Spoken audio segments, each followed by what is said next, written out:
আচ্ছা বন্ধুরা, বলুন তো, এরকম একটি মঠ কি এক রাত বা একদিনের মাথায় বিল্ড করা সম্ভব? অথবা ধরুন, এরকম একটি পুকুর, এটা ঘাট সহ পুরো পুকুর পাড়টি এভাবে কি খনন করা সম্ভব একদিনের মাথায়? চলুন আজকে আপনাদের কিছু ইন্টারেস্টিং গল্প শোনাবো। আসসালামু আলাইকুম বন্ধুরা, সকলকে স্বাগত জানাচ্ছি দি এক্সক্লেমেটরি সায়েন্সের নতুন পর্বে। আশা করছি আপনারা সকলেই ভালো আছেন। আপনাদেরকে আজকে আমি কিছু নতুন গল্প শোনাবো, যেটার জন্য আমি চলে গিয়েছিলাম নরসিংদী। নরসিংদীর একটি গ্রামে আমি কিছুদিন ছিলাম, ঘুরেছিলাম এবং সেখানে আমি থেকেছিলাম আমার মাইন্ডটাকে রিফ্রেশ করার জন্য এবং সেখানে কিছু স্টোরি কালেক্ট করার জন্য। তো আমি কোথায় থেকেছিলাম, গ্রামটির নাম কি, সেটা আমি আসলে আপনাদের কাছে প্রকাশ করতে চাচ্ছি না, কারণ সেখানে আমি এমন কিছু ঘটনার সম্পর্কে জানতে পারি, এমন কিছু মানুষের জীবনের সম্পর্কে জানতে পারি যাদের জীবনে এমন কিছু অলৌকিক এবং এমন কিছু প্যারানর্মাল ঘটনা ঘটেছে যেগুলো কিনা আমি তাদের পরিচয়টা হাইড করে তারপরে আমি ঘটনাগুলো আপনাদের সামনে আনবো। তো এগুলোর জন্য আমি আসলে আপনাদেরকে সম্পূর্ণভাবে এই ঠিকানাটা বলা আমার পক্ষে সম্ভব হবে না, এবং গ্রামটি আসলে কার বা আমি কোথায় ছিলাম, কিভাবে ছিলাম, কাদের বাসায় ছিলাম, সেটা আমি এনক্লোজ করতে যাচ্ছি না। তো চলুন শুরু করা যাক। এই যে আপনারা ছবিতে এই মঠটি দেখতে পাচ্ছেন, এই মঠটি আপনাদের কি মনে হয়, এটি কি একদিন বা এক রাতের মাথায় গঠিত করা সম্ভব? কিন্তু আশ্চর্যের বিষয়টা কি জানেন, এই গ্রামের সকলেরই এই কথাটা মুখে মুখে বলা এবং প্রত্যেকেই জানে এই মঠটি 300 বা 400 বছর আগে এক দিনের মাথায় সম্পূর্ণভাবে তৈরি করা হয়েছে। ভাবুন তো একবার, এটা কিভাবে সম্ভব? এটা কি মানুষের পক্ষে সম্ভব? তারপরে দেখুন এই পুকুরটি আমি যেই বাসাটাতে ছিলাম তার একদম সামনে। এই পুকুরটিও একই কথাই শুনেছি, 300 বছর আগে এই পুকুরটিও এক দিনের মাথায় খনন করা হয় এবং পুকুরটি এক দিনের মাথায় এভাবে পরিপূর্ণভাবে ঘাটসহ তৈরি ছিল। এমন কি ছিল এই গ্রামটিতে? কি রহস্য এই গ্রামের? কেন এই পুকুর পাড়, এই মঠ? আমার বিশ্বাস এই গ্রামে আরো এমন কিছু আছে যেখানে আরো এরকম ঘটনা অনেক শুনতে পেতাম, কিন্তু আমার ভাগ্য অতটা হয়তো বা ভালো ছিল না, বা হয়তো বা ছিল। আমি আসলে অতটা ঘটনা কালেক্ট হয়তো বা করতে পারিনি, বা যতটুকুই পেরেছি আমি এই গ্রামটি সম্পর্কে কিছু ইন্টারেস্টিং তথ্য জানতে পারি। এই গ্রামে অনেক বছর আগে, ঠিক 300-400 বছর আগে না, বেশ কিছু বছর আগে একজন অলিয়া ছিলেন যাকে সবাই খুব মান্য করতেন। এই যে আউলিয়া, ওনাকে যে সকলে মান্য করতেন, এই যে বিলের পাড়টি আপনারা দেখতে পাচ্ছেন, এখানে ওনার বাসাটা ছিল। কি সুন্দর না বিলের পাড়টি! এখানে যাওয়ার পর আমার মনটা এতটাই প্রশান্তিতে ভরে গেল, কি বলবো। কিন্তু মজার ব্যাপারটা কি জানেন, এই বিলের পাড়ের ঘটনাটি শোনার পর এখানে যেতে গেলে আপনার গা শিউরে উঠবে। থাক, ওদিকে আর নাই গেলাম। যখন এখানকার বক উড়ে যেতে দেখবেন, এখানে হাঁস চলতে দেখবেন, এখানে আপনি সুন্দর পরিপূর্ণ অক্সিজেনে ভরা বাতাস, সুন্দর মতো একটা প্রাকৃতিক পরিবেশ দেখবেন, যে বিশেষ করে আপনি যখন ঢাকা শহরে থাকেন বা এমন কোনো শহরে থাকেন, একটা বিজি সিটি থেকে আপনি যখন এরকম একটা পরিবেশে যাবেন, আপনার এত প্রশান্তি ফিল হবে যেটা বলে ভাষার মতো প্রকাশ করার মতো নয়। কিন্তু যখন প্যারানর্মাল স্টোরিগুলো আপনি শুনবেন না, আপনার ভিতরের অনুভূতিগুলো না অন্যভাবে কাজ করবে।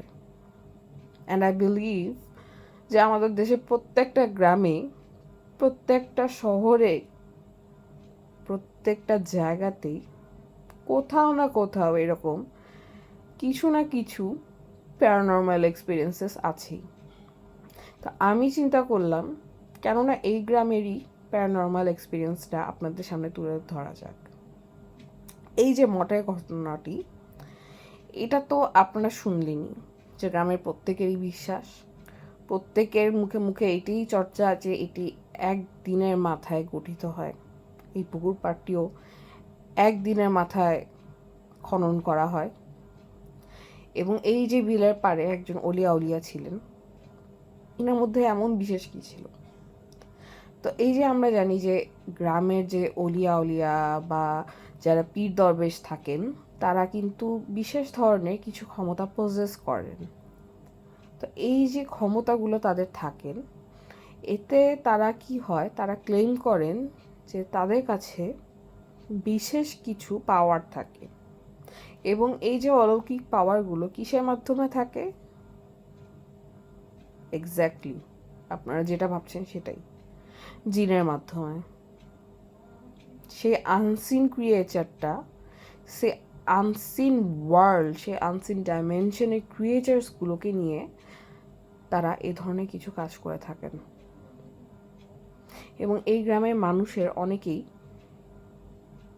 ওই অলিয়া উলিয়া বা গ্রামের কিছু হুজুর বা টুকটাক এরকম মানুষের কিছু ব্যাপার আছে যাদের কথা বলতেন, যে এদের কাছ থেকে ওনারা বিভিন্ন প্যারানর্মাল জিনিসে যখনই ওনারা পড়েছেন বা ফেস করেছেন, তখন ওনারা ওনাদের কাছ থেকে হেল্পগুলো পেয়েছেন, কারণ ওনারাও জিন দ্বারাই কাজগুলো করেছেন। এটা আমাদের দেশে খুবই কমন একটি বিষয়। যাই হোক, মানুষের বিলিফ সিস্টেমের দিকে আমি এখন যাব না। এটা হয়তো বা গ্রামবাসীদের সেন্টিমেন্টের ব্যাপার হতে পারে। তাদের বিলিফ সিস্টেম বলেন বা যাই বলেন, তারা অসুস্থ হলেও বা কোনো একটা কিছু হলেও, কোনো ছোটোখাটো বিষয়েও তারা দেখা যেত ওই অলিয়া উলিয়া বলেন বা যাই বলেন না কেন, তাদের কাছেই দৌড় দেয়। ইভেন আমার তো দেখা যেটা, যে শহরের মধ্যে, ইভেন ঢাকা শহরের মধ্যেও চিটাগাং বলেন বা রাজশাহী বলেন বা যেটাই বলেন না কেন, বড় বড় যে শহরগুলো আছে আমাদের দেশে, এই শহরগুলোতে প্রচুর মানুষ আছে যারা কিনা পীর দরবেশ অলিয়া উলিয়া এদেরকে খুব মান্য করেন, এটা জানা সত্ত্বেও যে তারা জিন দ্বারা এই কাজগুলো করছেন। হ্যাঁ, মজার ব্যাপারটা কি জানেন?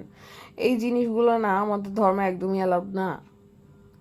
এটা ওনারা কতটুকু জানেন বা জেনে শুনেই করেন কি না, আই ডোন্ট নো। তাবিজ কবজ বলেন বা যাই বলেন না কেন, এই ধরনের জিনিস যে টোটালি নিষিদ্ধ, এই জিনিসটা আসলে ওনারা জানা সত্ত্বেও কেন যেন এই রাস্তাটাই বেছে নেন, যত যাই হোক না কেন। ইভেন এখনও পর্যন্ত প্রচুর মানুষ এই জিনিসগুলো চোখ বন্ধ করেই বিশ্বাস করছে। তাও এইগুলো যারা বিশ্বাস করছে করুক, সবচেয়ে ভয়ঙ্কর হচ্ছে যারা ব্ল্যাক ম্যাজিকে বিলিভ করে এবং ব্ল্যাক ম্যাজিক করে থাকে, সেটা হচ্ছে সবচেয়ে ভয়ঙ্কর রূপ। এর থেকে ভয়ঙ্কর আর কোনো কিছু হয় না। যাই হোক, আমরা কথা বলছিলাম গ্রামের বিশেষ কিছু ঐতিহ্যবাহী জায়গা নিয়ে। তো মূলত এই দুটি জায়গা সম্পর্কে জানা যায় এবং একজন অলিয়া উলিয়া ছিলেন বিশেষ, ওনার সম্পর্কে জানা যায় যে ওনার কাছে জিন থাকতেন এবং জিন পরি প্রচুর নাকি ছিলেন ওনার কাছে। সেগুলোর মাধ্যমে উনি অনেক মানুষের সেবা শুশ্রূষা করার চেষ্টা করেন, অনেক মানুষের জীবনে অনেক ভালো এবং পজিটিভ ইম্প্যাক্ট উনি ক্রিয়েট করেন, যার জন্য গ্রামের মানুষের ওনার প্রতি শ্রদ্ধা বা সম্মানটাই বেশি। এবং আমি রাস্তা দিয়ে যখন হেঁটে যাচ্ছিলাম, একটা পর্যায়ে গিয়ে দেখি যে গ্রামের একটা জায়গায় একটা মাজারের মতো আছে, ছোটোখাটো একটা মাজারের মতো আছে, যেখানে জেনারেশনের পর জেনারেশন ওনাদের ফ্যামিলি প্রত্যেকের কবরটাকে মাজার হিসেবে ওখানে রাখা হয়েছে। তো গ্রামবাসীর ওনাদের প্রতি যে শ্রদ্ধাটা, যে সম্মানটা, আমি সেটাকে আর নিয়ে কথা বলতে চাচ্ছি না। সেটা আসলে সম্পূর্ণই ওনাদের ব্যাপার, সম্পূর্ণ ওনাদের নিজস্ব ব্যাপার যে ওনারা শ্রদ্ধা এবং সম্মানের সাথে দেখতেন। এবং এর জন্য আমি ধর্মের কোন বিষয়টা আসলে জায়েজ কোনটা না জায়েজ সেই ব্যাপারে আমি যেটা চাচ্ছি না। এবং এইখানে আমি মূলত কথা বলবো প্যারানর্মাল কিছু সাইটিংস নিয়ে। আর এখানে কিছু আরও এরকম গল্প শোনা যায় যে এই গ্রামটিতে মানুষ যখন আল্লাহর নাম নিতেন, যখন বলতেন যে আমরা জিকির করব, আমরা জিকির করতে করতে বের হব আজকে, এরকম হতো যে আমরা আজকে সন্ধ্যাবেলা সবাই মিলে একসাথে সবাই এক দলে জিকির করতে করতে বের হয়ে যাব, যেমন হচ্ছে কি সুবহানাল্লাহ বলতে বলতে বের হয়ে যাব বা আল্লাহু আকবার বলতে বলতে বের হয়ে যাব, এরকম একটা প্ল্যান করতেন। তো এক বাসা থেকে দেখা যেত যে মিছিলের মতো করে বের হচ্ছে, আরও বাসা থেকে আরও কয়েকজন এরকম জয়েন করতেন। তো এরকম করে যখন জয়েন করতে করতে বের হতেন, তাদের সাথে এই জিন পরিগুলো জয়েন করতেন, কারণ তাদের মধ্যে তো মুসলিম আছে, তাদের মধ্যে হিন্দু আছে, খ্রিস্টান আছে, সবই আছে। তো মুসলিম জিন যারা ছিল তারাও নাকি তাদের সাথে অংশগ্রহণ করতেন এবং পুরা গ্রামটি নাকি কেঁপে উঠতেন। তো যাই হোক, এই ছিল আজকের আমাদের মূলত ভিডিওর কিছু কথা এবং এই গ্রামটি সম্পর্কে আপনাদের কিছু আইডিয়া দেওয়া, গ্রামটির কিছু দৃশ্য এবং কিছু জায়গা সম্পর্কে আপনাদেরকে তুলে ধরানো। এবং লাস্টে আমি জাস্ট এতটুকুই আজকের ভিডিওতে বলবো যে আরও ইন্টারেস্টিং কিছু তথ্য আপনাদের সামনে আমি আনবো। যেমন আমি একজনের ইন্টারভিউ নিয়েছি এই গ্রামের, আমি যে বাসাতে ছিলাম উনি ওই বাসার কেয়ারটেকার বেশ কয়েক বছর যাবৎ, এবং উনি বেশ কিছু ফেস করেছেন ওনার জীবনে, এবং সেটি আমি আমার নেক্সট ভিডিওতে দিব। ওই ভাইয়াটির সাথে আমি কথা বলে আমি নিজেই হতবাক হয়ে গিয়েছি যে উনার সাহস, এবং উনি যেভাবে এই আনসিন ক্রিয়েচারগুলোর সাথে কনভারসেশন চালিয়েছেন এবং ফেস করেছেন কিভাবে, আমি আসলেও খুব অবাক হয়েছি ওনার সাথে কথা বলে। এবং এটি অবশ্যই অবশ্যই আমি আপনাদেরকে বলবো, এটি আপনারা মিস করবেন না। ওই ভিডিওটি দেখার চেষ্টা করবেন এবং শুনবেন। এবং আজকের ভিডিওর মূল উদ্দেশ্য ছিল গ্রামটি সম্পর্কে আপনাদের একটি ধারণা দেওয়ার।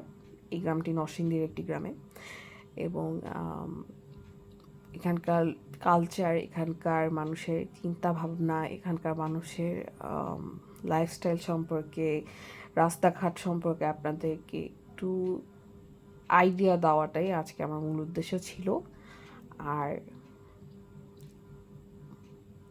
আপনাদেরকে একটা ব্যাপারে আমি সাবধান করতে চাই যে এই ধরনের ভিডিও বা এই ধরনের জিনিসগুলো আপনারা যখন শুনছেন বা এই ধরনের জিনিসগুলো নিয়ে আপনারা যখন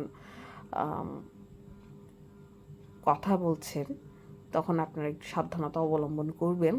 কারণ হচ্ছে গিয়ে আমরা নিজেরা যখন এই ধরনের কাজগুলো করে থাকি, প্যারানর্মাল কোনো জিনিস সম্পর্কে রিসার্চ করি বা এই ধরনের সাইটিংসগুলোতে আমরা ভিজিট করি বা কারো ইন্টারভিউ নিয়ে, আমরা নিজেরাও দেখা যায় যে প্যারানর্মাল অনেক কিছু ফেস করে থাকি, এবং আমাদের নিজেদের সাথেও বেশ কিছু ঘটনা ঘটে থাকে। এবং আমার নিজের সাথেও এই এপিসোডটা কভার করার সময় বেশ কিছু ঘটনা ঘটেছে, যেগুলো কিনা আমি আপনাদের সাথে পরে একদম শেষে গিয়ে আপনাদের সাথে আমি শেয়ার করব আমার এক্সপিরিয়েন্সেসগুলো, যেটা আই থিঙ্ক আরও ইন্টারেস্টিং হবে।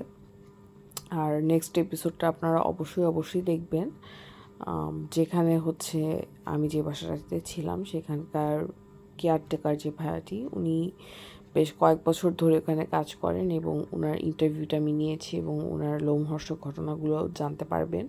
এবং সেটার জন্য অবশ্যই আমাদের চ্যানেলটি সাবস্ক্রাইব করে ফেলবেন। আমাদের ভিডিওটি ভালো লাগলে অবশ্যই লাইক করবেন, কমেন্ট করবেন এবং শেয়ার করবেন।